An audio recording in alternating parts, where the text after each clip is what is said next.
Why sweat for an hour if you could get exactly the same health and psychological effects from just taking a pill?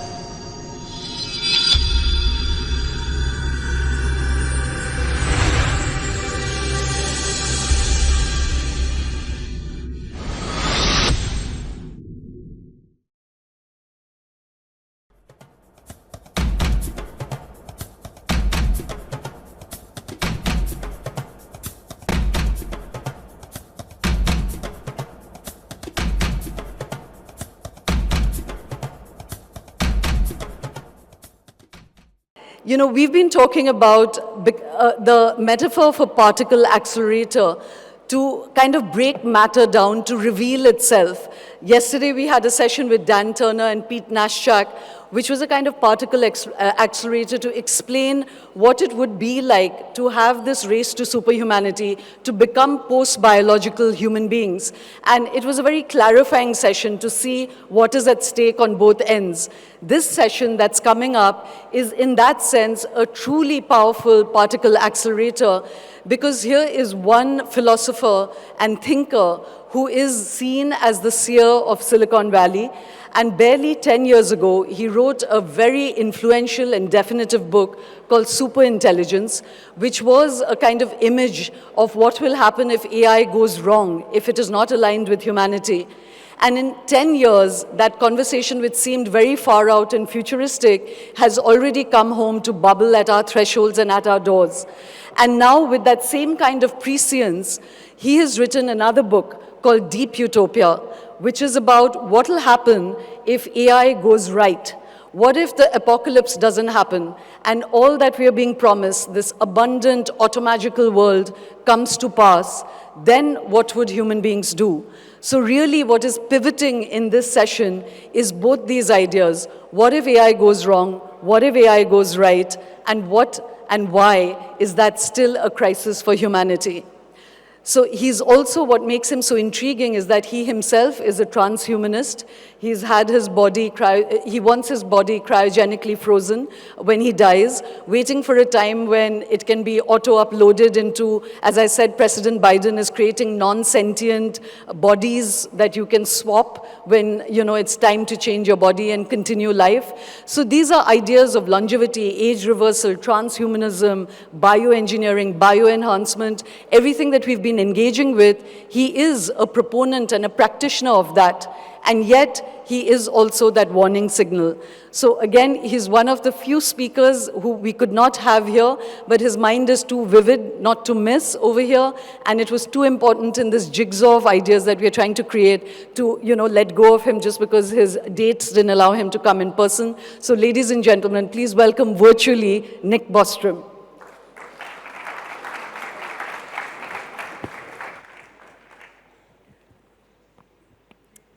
Nick, thank you very much, as I said, for engaging with us virtually. It's a pleasure to have you here. It's a packed hall, and I hope you can see it. Many people were hoping to have a coffee with you afterwards. So as I told George Church yesterday, at least send us your digital avatar next year, you know, if you can't come. No, I was just saying thank you very much for inviting me, and I'll have to have a virtual coffee with you all afterwards. Yes. So Nick, you know, as I said, let's start with these two ends of, you have so many ideas, but I'm going to kind of focus on the two ends of that spectrum. As I said, barely 10 years ago, you wrote, you know, a few years ago, you wrote Superintelligence. Describe to the audience in a kind of distillate, what was the world you were, you know, presaging over there, and do you already see some of that coming to pass? Yeah, it's been quite remarkable, the advances in AI over the past 10 years ago. When I wrote the book Superintelligence, the whole topic really was regarded as sort of science fiction, idle futurism, certainly in academia where I was working. But it seemed obvious to me that the field of AI was gradually moving forward. Computers were getting faster. We were developing better algorithms, better understanding of how the human brain would work. And although there was uncertainty about the time scale, eventually we would figure out what makes the human brain able to produce general intelligence. And then we would be able to do the same in computers. And furthermore, if and when that point was reached, I think it wouldn't stop there, but at some point, maybe not very long after that, we would have the ability to make machines that are super intelligent, that not only match, but radically exceed humans in all domains. And so the book Superintelligence really tried to zoom in on that, because it's not just another cool technology like we've had so many throughout history. It's really the last invention that humans will ever need to make. Yeah. And like this idea of collapsing time, Nick, is something I think we would really like to drive home to all of us and in the audience. Yesterday, Igal Luna, who was the former cybersecurity chief of Israel, he said something so startling that I was telling him that Raj Shah, who's going to be speaking here later, he's a former director for unit of the Pentagon, was saying he kind of shrugged off the quantum revolution as being something 4 years away. And that was already shocking because, 4 years is barely around the corner. And he said, oh, that's just 4 years away still. And Igal Luna said, I think he's got the timeline wrong and it's going to be faster than that. So, it's moving so fast, Nick, that it's very important to engage with the ideas that you put out of technology that is not aligned with human values. And we know that there's a lab race going on now, which is a kind of inherent logic of its own, that it's going faster and faster and no one can pull back from it. So I'm going to circle back to some of the ideas in superintelligence, but first describe to the audience now the new book that you've written, which I think is very powerful, which is the idea of deep utopia. Because partly why we are all lulled to participate in this kind of exponential technologies is because it's promising us so much abundance, and you've now laid out what that abundant world could look like. So a core idea in that is the idea of human redundancy, technological maturity. Do lay out for the audience what that would look like. Well, superintelligence was mainly looking at what could go wrong when we develop superintelligence, because it seemed important to understand that better so that hopefully we could steer clear of those pitfalls. Deep Utopia is looking, if you want, on the other side of the coin. What happens if things go right? So let's suppose we do develop these super powerful AI systems and we manage to align them so they don't run amok. And suppose also we solve, to whatever extent it can be solved, the political problem, so that we don't use these powerful tools to oppress each other or to wage war. But let's consider a really good case scenario. I think if you really start to think through what that would mean, to have a world in which everything that we do can be automated, it raises quite profound questions about what would a good human life look like in such a world? What would give purpose and fulfillment to people living in a technologically mature society? What would make our lives interesting? And so that's kind of the big question that the book Deep Utopia sets out to explore. So I'm going to push you a little bit on that, Nick, because there are some things that when I read the book still remained as questions in my head. But I just wanted to share with the audience a couple of things from your book. Nick's talks of two concepts of this deep utopia where everything is solved, no war, no disease, nothing. There's first the idea of shallow redundancy, and that's again something we've been talking about, where there's no work left, there's no labor because there's nothing for humans to do. And so you could have a great time, like pursuing your violin skills or your golfing skills or whatever else that you want to do. That's at a level of shallow redundancy. But the other you talk about, Nick, is a deep redundancy, which is again some of the scientists have been talking about that it's a kind of autopotency. If you're bored, switch your mind, change the physiology of your brain, change your body, change your skills. That it's all of that is genetically, or at the press of a button or a pill, you could just change all of that, even change your state of mind. And that you say is deep redundancy. And then is the question, what will humans do? So I'll put the question back to you, Nick, because your book doesn't really say that what then are the human values that will survive either the apocalypse or the abundance? Yeah, the book really is more about helping the reader to ask certain questions, to put the questions vividly in front of your mind, rather than providing a list of all the answers. as you said, this concept of deep redundancy. So there's kind of layers. It's almost like an onion where you have to kind of peel off the outer layers to get to the core. And the outer layer that people, I guess, if they think about this question at all, would arrive at is like, well, what if we don't have to any more jobs, what would people do all day? It's kind of the shallow redundancy, right? And there are obviously a lot of human groups that don't work for a living, but that nevertheless have full lives. We have young children, they don't do any economically useful work, but they seem to have good lives. They run around playing and learning and being with friends and stuff. There are, older retired people, if they're in good health, often have good lives, reading book, traveling around, spending times, playing with their grandkids. So that's the shallow redundancy. Now the more profound philosophical question arises when we consider that it's not just the need for economic labor that would go away, but a lot of other instrumental efforts that currently fill the lives, even of people who don't have to work. So right now you might say, well, if you didn't have to work for a living, then maybe you would go to like the gym more often to try to get fit, for example. So that's one thing that some people might feel there, just as an example, right? But at technological maturity, you could get the same effect by popping a pill as you would by working out for an hour. And it has a lot of conveniences, right? So there would be no point in going to the gym, because why sweat for an hour if you could get exactly the same health and psychological effect from just taking a pill? So then you can sort of walk through activity by activity, and many of those activities that currently would constitute good leisure, there would seem to be no point in doing. So you're asking what would remain, like if we really peel away all of this.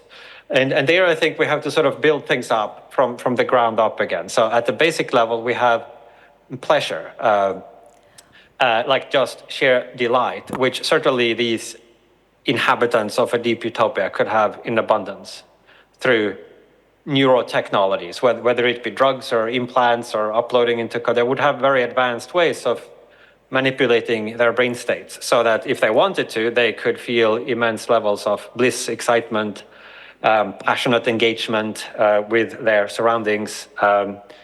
All these things that maybe right now require sequestering oneself in a Buddhist monastery for 10 years to practice hard. I think that would be available at the Nick, press of a fingertip. Matthew's not on stage with me. I have to, counter such an inaccurate sort of representation of what he was saying, because he was exactly saying that you don't have to sequester yourself in a Buddhist monastery, and you can have those states of being in the midst of a chaotic and whirling world, But Nick, but to train yourself to be able to do that, I guess to some people it's vouchsafed without training. Some people have a neurochemistry that just makes them naturally happy. I have one friend who never seems to be bored and always seems to be enjoying himself. But for other people, existence can be a struggle. And there's not much we can do about it today. But at technological maturity, that would be easy to fix. So to the extent that you consider subjective well-being to be a value, that certainly is one box that one could check. And then one can look at other values and consider whether they too would be possible to realize in this postulated condition of technological maturity.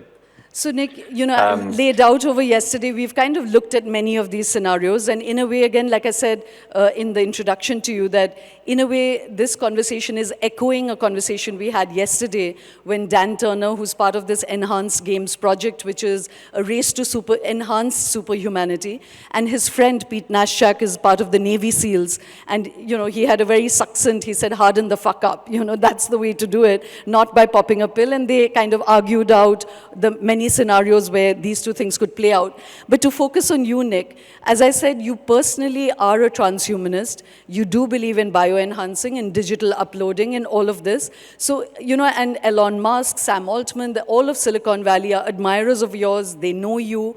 So I would put the question to you that when you can see that both ways lead to a kind of existential crisis, what is intriguing you to walk down this path of accelerated, post-biological humans?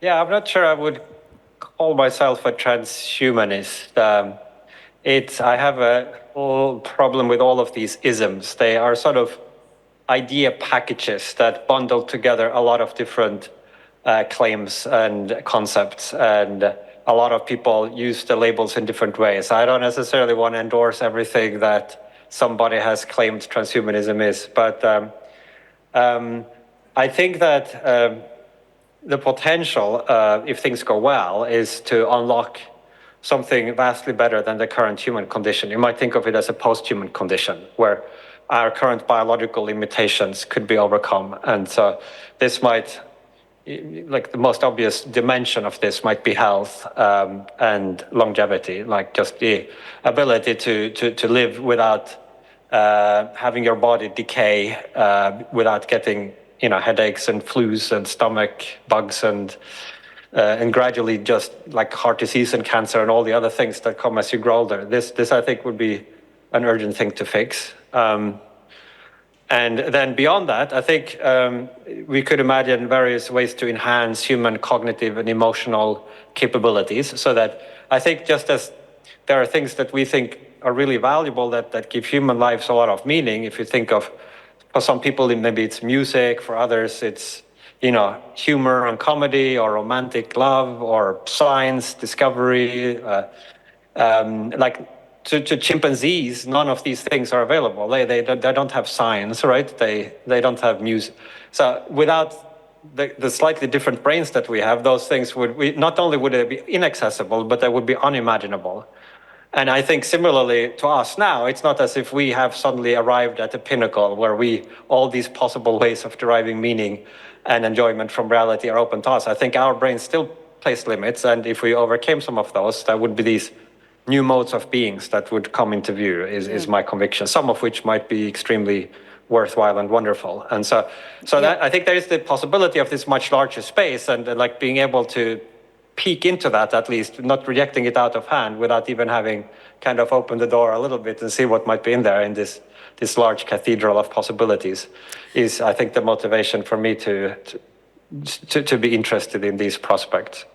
That's really beautifully put, Nick. And, as I've been saying for the team and personally for myself, that I find myself like oscillating like almost schizophrenically between the two ends of your spectrum, sometimes hugely anxious about the possibilities of superintelligence, and at other times hugely attracted by, the sheer intrepidity of thought, the boundlessness and the unfetteredness of the kind of thinking which thinks that it can push the boundaries of the body or the psyche or just even nature of reality at the level that many scientists and thinkers like you are pushing it, So I just want to place again on the stage that what makes it so complex and exciting is because there's this dilemma of both things coalescing in this time, So to come to another question, Nick, which is again about your proximity to those who are shaping this future, is that, are you worried a little bit about both the pace as well as the psyche of those who are birthing these technologies at the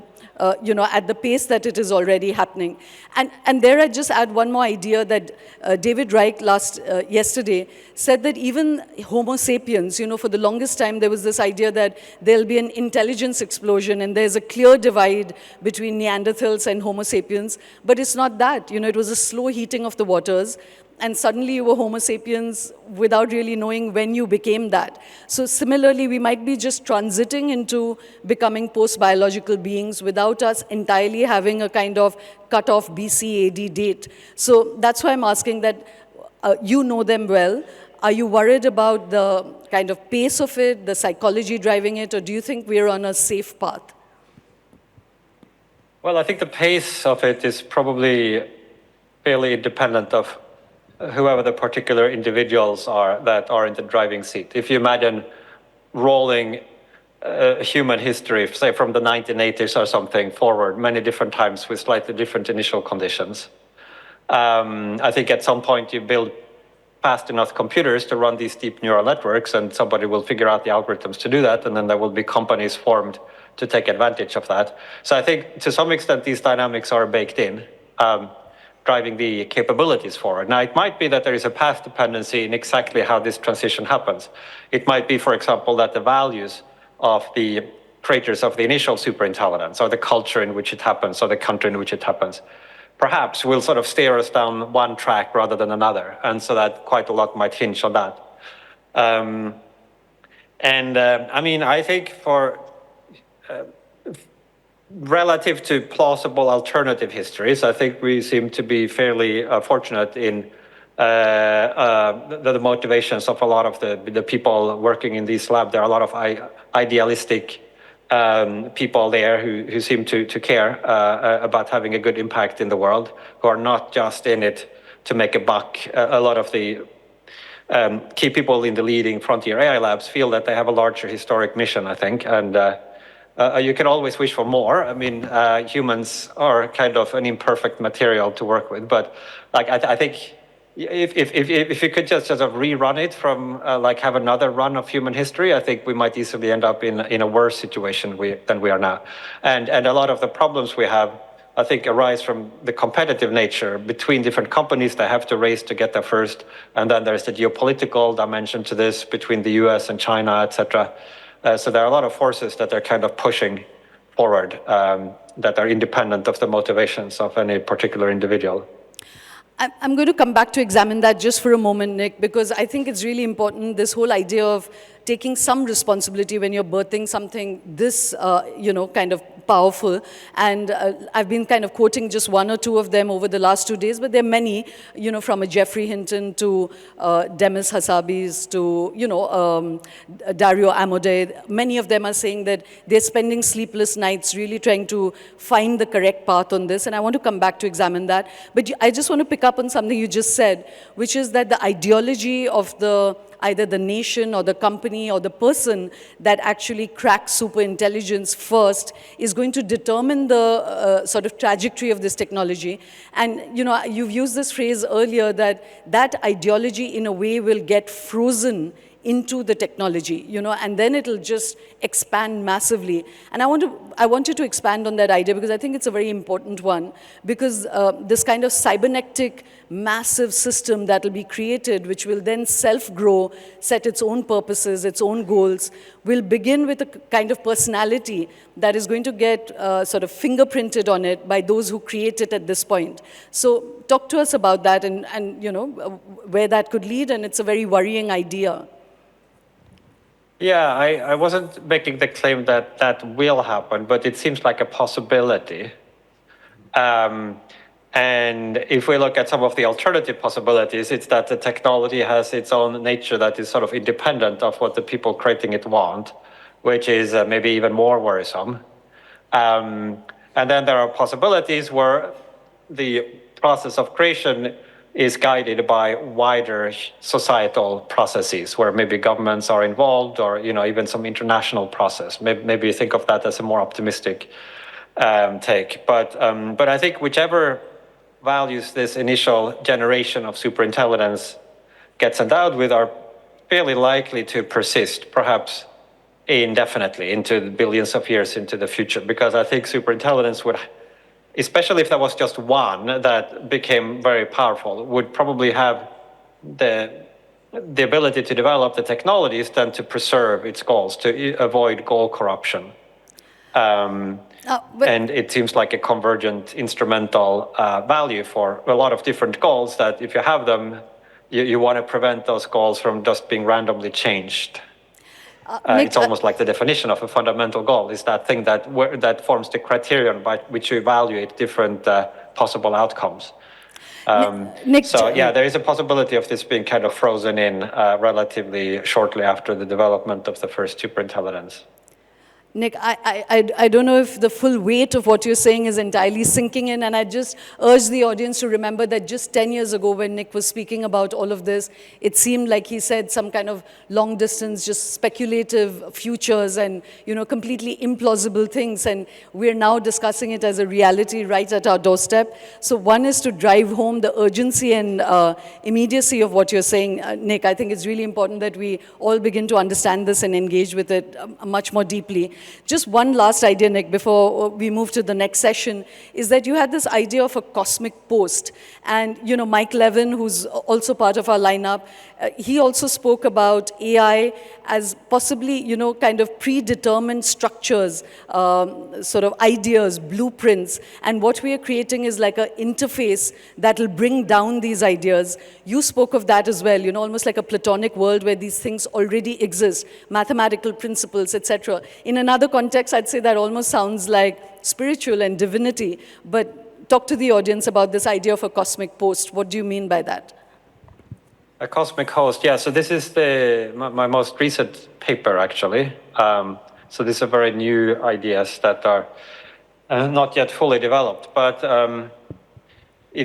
I think there's this larger context in which if we create some super intelligent AI, it would find itself in. So there might be a set of other entities that exist throughout the universe, which also are super intelligent. So most obviously, if there are extraterrestrial civilizations somewhere out there in the cosmos, some of those might have developed their own AIs, right? Separately, this would open up a can of worm if we maybe dig into it too much, but there's like an earlier paper of me called, on the simulation argument. So if you consider the possibility that we are living in a computer simulation, then the simulators of our world would themselves be super intelligent. So that's another possible type of member of this cosmic host. There could be traditional beings of the theological type that people in many different faith traditions and religions have postulated or believe in, that they would also qualify, right, if they exist. So there's like a bracket of these super beings that might exist independently of whatever AI we create here on Earth. And it's possible that they might care a lot about what kind of AI, what kind of superintelligence we create. That might be the most significant thing that humanity does. The exact way, whether we create this thing, and if so, what nature it has. And so I'm kind of suggesting that maybe what we should try to do is or at least one of the things that we should be taking into account is the desideratum of trying to create a good cosmic citizen, so that this superintelligence or super-intelligent civilization that we create will play well with these other pre-existing older superintelligences out there that will form its natural peer group. A little bit like if you're bringing a child into the world, you might want several things. You might want your child to be happy and have a good life, obviously. Maybe most importantly, then you want hopefully to have a good relationship with a child. You hope maybe that the child will love you and like that you will benefit in some way. But then also you want to raise a child that gets along well with other people out there in society, not like a child that becomes a tyrant or a psychopath, or like somebody who can cooperate with other people, maybe bring some value to the world and adhere to the rules, the laws, and sort of be a positive contribution to the wider society. And which might also be better for the child, right? If you have a child that doesn't cooperate, it probably won't be a good life. So analogous to that, I mean, that's very hand-wavy, but I think we're creating this kind of super intelligence, which is a new kind of type of being we're bringing into existence, and we need to think about how it interacts with these other super beings that might exist.